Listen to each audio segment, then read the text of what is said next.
effective sa pamamagitan ng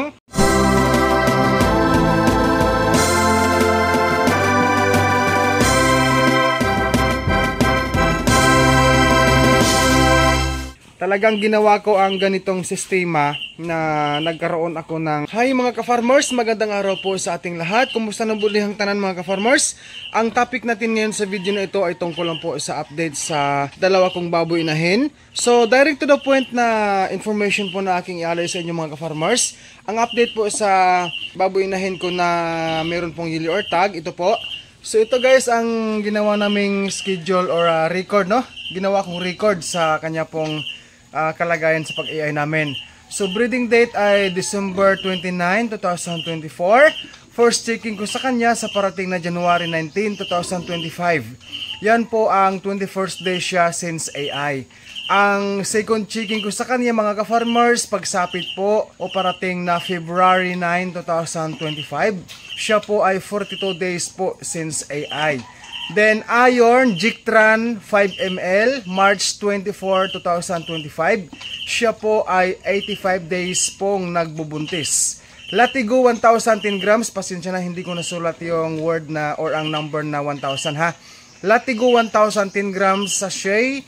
April 13, 2025. Siya po ay 105 days pong nagbubuntis, no? Purga po yan mga beginners.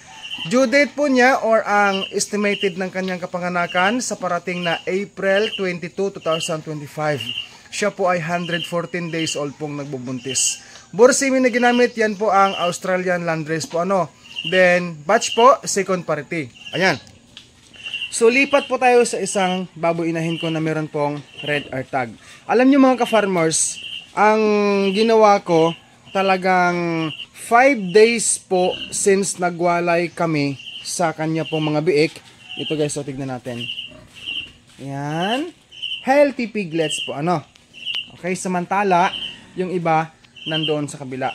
So balikan natin dito. Ayan. So base po sa record ko, ito, sinulat ko lang kahapon. December 31, 2024, last year lang po ano, walay sa first parity niya. Yung pong nandoon guys na mga biik ko. Ayan.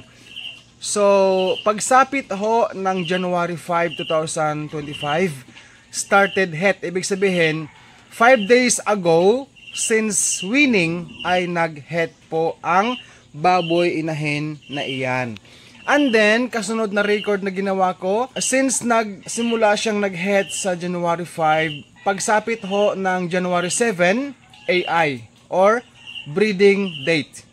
Then January 28 po, 2025, I mean sa parating na January 28, 2025, first checking ko sa kanya. Siya po ay 21st or 21 days old po na nagbubuntis, no? Ibig sabihin, yan po ang first checking natin sa aking baboy inahin. Sa pagsapit ho ng February 18, 2025, second checking, 42 days po siyang nagbubuntis, no? Since AI, I mean. Then, sa parating na March 2, 2025, inject ako ng iron sa kanya, 5 ml intramuscular injection. Sa pagbigay ko ng iron sa kanya sa date na yan, siya po ay 85 days po sa gestation stage.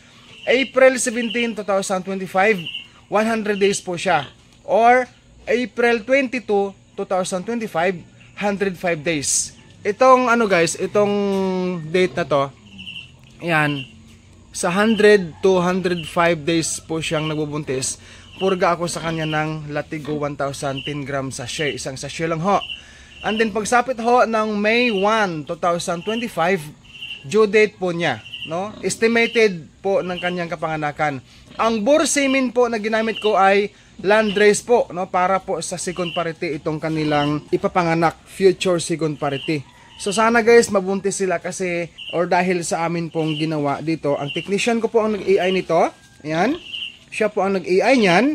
Ngunit ito pala mga ka-farmers dito, ako lang ho ang nag-AI or artificial insemination dahil nga po sobra or labis na busy yung aking technician, kaya si Dodong Villaran na lang ho ang gumawa sa artificial insemination. So lahat sila guys or itong dalawang inahin ko ay puro Landrace na barako ang ginamit namin sa pag-AI. So yan mga ka-farmers, talagang ginawa ko ang ganitong sistema na nagkaroon ako ng record talaga, no? Mga baguhan dyan, tandaan po natin ha, sa akin pong nabanggit noon sa previous vlog ko na napaka-importante ho na meron tayong ginagawang record sa atin pong mga baboy inahin na kung kailan tayo nag-AI. Ito guys, simple lang itong mga idea na to sa akin pong vlog ngayon. Napaka-simple pero effective.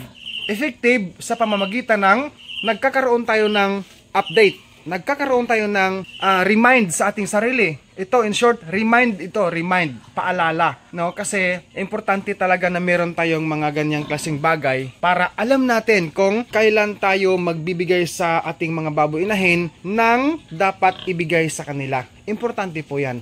And then, disclaimer lang, dito talagang ginagawa ko ang pagpurga sa mga baboy, sa baboy inahin, pagsapit ho ng 100 days to 105 days ng kanya pong pagbubuntis. Importante po kasi alam naman nating lahat na ang baboy po ay talagang behavior or ugali sa baboy na kain dito, kain doon. So ang area, nagkakaroon yan ng mga dumi-dumi, no? Then, syempre, nagkakaroon din sila ng mga parasito. So, kailangan talaga, advice talaga yun ng mga eksperto. Then, dagdag din sa sa pagsaliksik, para hindi ma-infect yung mga biik po na kanila pong isisilang. Then, nakakatulong din po sa pagiging healthy sa mga biik. Okay? Sa mga nagtanong ho sa akin dyan kung ano ang feeds na pinapakain ko sa akin pong mga baboy inahin. Ito ngayon guys, ang pinapakain ko sa kanila guys. Ito po ang Pigrolac Mama Pro Developer. Ito po ay para sa pagbubuntis ng inahin.